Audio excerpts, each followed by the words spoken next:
नमस्ते। पहले इस बुलेटिन के मुख्य समाचार। केंद्र सरकार ने प्याज पर 20% निर्यात शुल्क समाप्त किया। भारतीय जनता पार्टी ने कांग्रेस पर वोट बैंक और तुष्टीकरण की राजनीति का आरोप लगाया। प्रधानमंत्री नरेंद्र मोदी 14 अप्रैल को हिसार के महाराजा अग्रसेन हवाई अड्डे से हवाई सेवाओं का शुभारंभ करेंगे।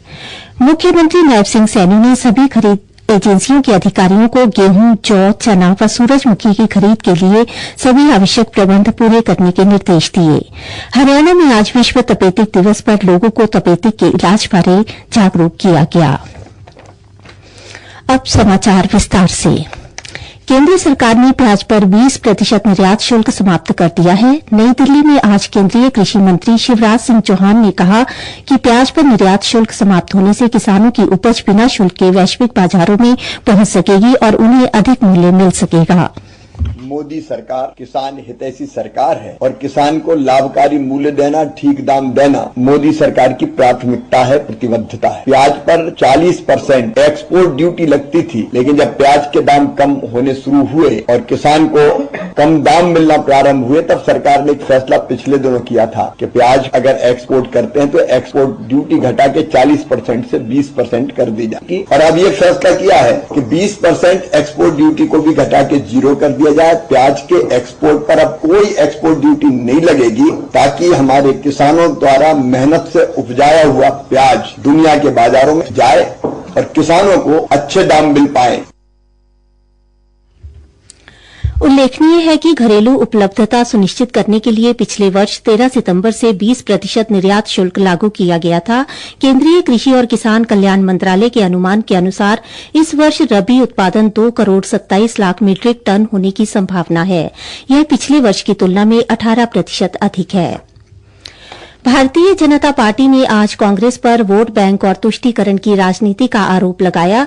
नई दिल्ली में पार्टी मुख्यालय में एक संवाददाता सम्मेलन को संबोधित करते हुए वरिष्ठ बीजेपी नेता रविशंकर प्रसाद ने धर्म आधारित आरक्षण को लेकर कांग्रेस पर सवाल उठाए और उसकी नीति निर्माण को अदूरदर्शी बताया। उन्होंने कहा, बार बार हार रहे हैं, फिर भी वोट बैंक के लिए, अपीजमेंट के लिए आप कहां तक जाएंगे? ये सारा हक SC, ST और OBC के अधिकार को छीनने की कवायद है। श्री रविशंकर प्रसाद ने कहा कि संविधान में इस तरह के आरक्षण की अनुमति नहीं है। प्रधानमंत्री नरेंद्र मोदी 14 अप्रैल को हिसार के महाराजा अग्रसेन हवाई अड्डे से हवाई सेवाओं का शुभारंभ करेंगे। हरियाणा के मुख्यमंत्री नायब सिंह सैनी ने आज चंडीगढ़ में एक पत्रकार वार्ता में यह जानकारी दी। मुख्यमंत्री ने कहा कि प्रधानमंत्री श्री मोदी भारत रत्न बाबा साहब भीमराव अम्बेडकर की जयंती के राज्य स्तरीय समारोह में मुख्य अतिथि के रूप में शिरकत करेंगे। देश के यशस्वी प्रधानमंत्री आदरणीय नरेंद्र मोदी जी आगामी 14 अप्रैल को हरियाणा की पावन धरा पर पधार रहे हैं। प्रधानमंत्री जी भारत रत्न बाबा साहेब डॉक्टर भीमराव अंबेडकर जी की जयंती पर आयोजित राज्य स्तरीय समारोह में मुख्य अतिथि के रूप में शामिल होंगे और हमें आशीर्वाद देंगे। उनके जैसे कर्मयोगी का हरियाणा के लोगों को आशीर्वाद न केवल हमारी नई पीढ़ी के लिए प्रेरणा का स्रोत है, बल्कि इससे हमारा मनोबल भी ऊंचा होगा। मुख्यमंत्री ने कहा कि प्रधानमंत्री नरेंद्र मोदी यमुनानगर स्थित दीनबंधु चौधरी छोटू राम ताप ऊर्जा संयंत्र की 800 मेगावाट की नई इकाई का शिलान्यास भी करेंगे। यह इकाई 7,272 करोड़ रुपए की लागत से तैयार होगी, जो 2300 मेगावाट वाले मौजूदा संयंत्र का विस्तार है। उन्होंने बताया कि इस परियोजना को पूरा करने के लिए 52 महीने का समय निर्धारित किया गया है, जबकि वाणिज्यिक संचालन 48 महीनों के अंदर शुरू हो जाएगा। मुख्यमंत्री ने कहा कि इस इकाई से हरियाणा की घरेलू ऊर्जा उत्पादन क्षमता 3,382 मेगावाट तक बढ़ जाएगी।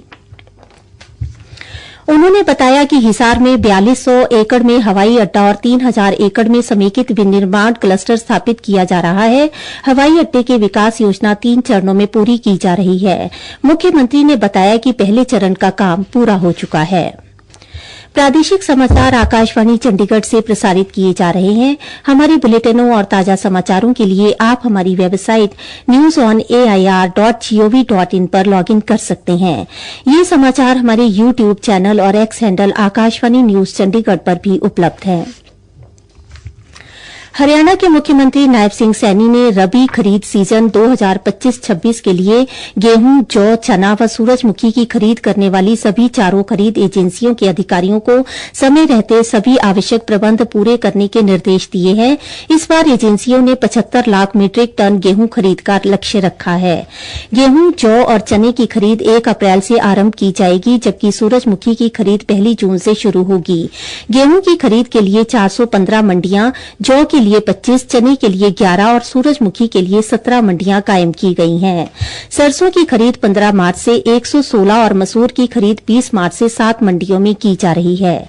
मुख्यमंत्री आज फसल खरीद की तैयारियों को लेकर चंडीगढ़ में बुलाई गई समीक्षा बैठक की अध्यक्षता कर रहे थे।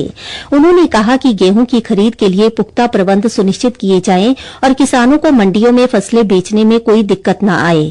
मुख्यमंत्री ने मंडी बोर्ड के अधिकारियों को भविष्य की जरूरतों को ध्यान में रखकर मंडियों में खाली पड़े स्थानों पर बड़े शेडों का निर्माण करने के निर्देश भी दिए। मुख्यमंत्री ने अधिकारियों को मंडियों में बारदाने की कमी नहीं रहने देने और आढ़तियों द्वारा किसानों को बैठने के लिए कुर्सियों की व्यवस्था सुनिश्चित करने को भी कहा है। उन्होंने किसानों व व्यापारियों की शिकायतों को समाधान के लिए एक टोल फ्री किसान कॉल सेंटर संचालित करने की हिदायत भी की है।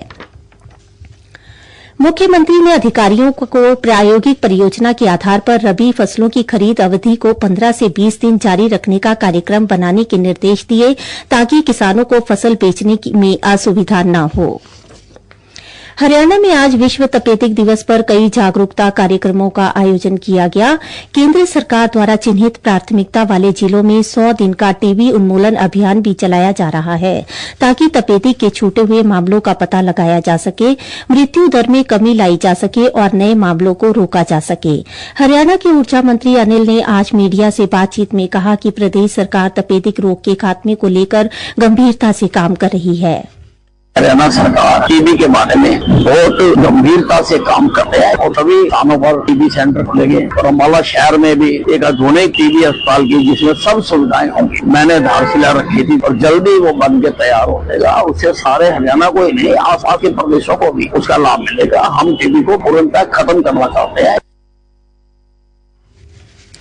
जींद में हमारे संवाददाता ने विश्व तपेदिक दिवस के उपलक्ष्य में नागरिक अस्पताल में छाती रोग विशेषज्ञ डॉक्टर वनीता से बातचीत की। उन्होंने कहा कि लक्षण प्रकट होने पर समय रहते अस्पताल आने से रोगी को आसानी से बचाया जा सकता है।